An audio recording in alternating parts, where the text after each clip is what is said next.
السلام علیکم سر. فیروز عالم صاحب کے بعد آپ آ کے بیٹھ جائیں پاس, ان کے بعد پھر آپ کی باری آئے.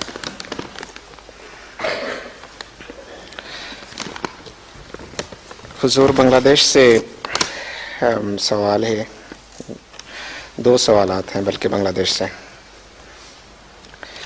راجشاہی سے لکھتے ہیں عبداللہ شمس بن طارق. عبداللہ شمس بن طارق سوال کرنے والا ہے. وہ پوچھتے ہیں کہ آج کل بہت سے لوگ کھیل کو اپنے پیشہ کے طور پر اختیار کرتے ہیں, تو اس بارے میں حضور کا کیا خیال ہے؟ بہت سے لوگ کھیل کو پیشے کے طور پہ اختیار کرتے ہیں. ہاں ہو سکتا ہے, کیوں نہیں. پیشہ جو ہے اس میں اگر کھیل کے پیشہ بنایا جائے تو ایک بدن کی محنت ہے, جس سے مزدوری ایک پیشہ ہے, تو ایک کھلاڑی کا پیشہ ہے, اس میں کیا رہ جائے, ٹھیک ہے. گناہ نہیں.